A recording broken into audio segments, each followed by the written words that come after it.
हिजाब बैन पर supreme court में सुनवाई हुई।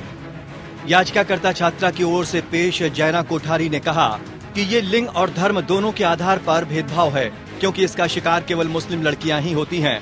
अंतिम परिणाम उसे अपने धार्मिक आदेशों का पालन करने के लिए मजबूर करना था, जिससे शिक्षा छोड़ दी या शिक्षा को आगे बढ़ाने के लिए अपने धर्म के एक महत्वपूर्ण पहलू का त्याग कर दिया। वरिष्ठ वकील दुष्यंत दवे ने बहस शुरू की और कहा कि इस मामले की सुनवाई बड़ी बेंच को करना चाहिए। अदालत नागरिकों के संवैधानिक अधिकारों की संरक्षक है। हिजाब बैन सुनवाई में वकील ने अरबी में दलीलें दी। सुप्रीम कोर्ट ने कहा कि वो अंग्रेजी में दलीलें दें, हमको अरबी समझ नहीं आती।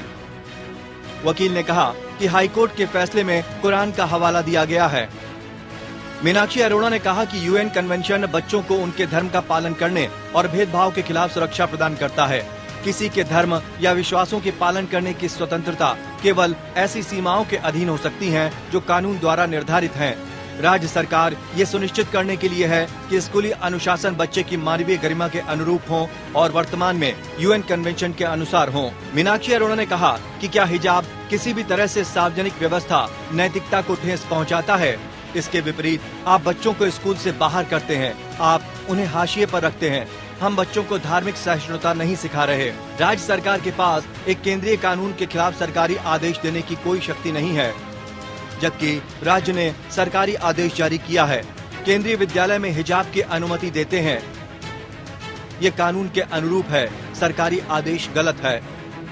मीनाक्षी अरोड़ा ने कहा, जब दुनिया भर में अदालतें और आबादी का एक बड़ा वर्ग हिजाब को आवश्यक मानता है, तो फिर इसको रोकने वाले हम कौन होते हैं? शोएब आलम, सरकार के आदेश का असर ये है कि मैं तुम्हें शिक्षा दूंगा, तुम मुझे अपना निजता का अधिकार दो। राज्य मुझसे निजता के अपने अधिकार को सरेंडर करने के लिए नहीं कह सकता।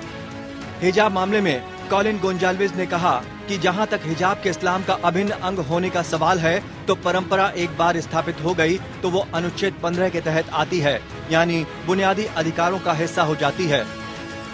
कुरान में भी हिजाब को इस्लामी परंपरा का हिस्सा माना गया है। वरिष्ठ वकील कपिल सिब्बल ने कहा कि ये मामला तो संविधान पीठ को सुनना चाहिए। हिजाब वो मामला है जिसमें पहनने वाला कौन है, कहां से आया है, क्यों पहन रहा है, इन सब की पहचान पड़ताल की जाती है। सिब्बल ने कहा कि मेरे पास हिजाब के फैसले के बाद मुस्लिम लड़कियों के ड्रॉप आउट की संख्या का डेटा है।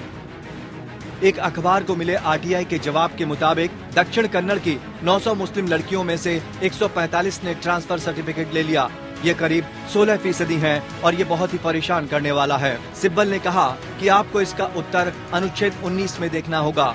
अगर पोशाक पहनना अभिव्यक्ति का हिस्सा है, तो आपको 19 के तहत सीमा ढूंढनी होगी, जो कि सार्वजनिक व्यवस्था, नैतिकता, शालीनता है। यही असली संवैधानिक सवाल है। Bureau report.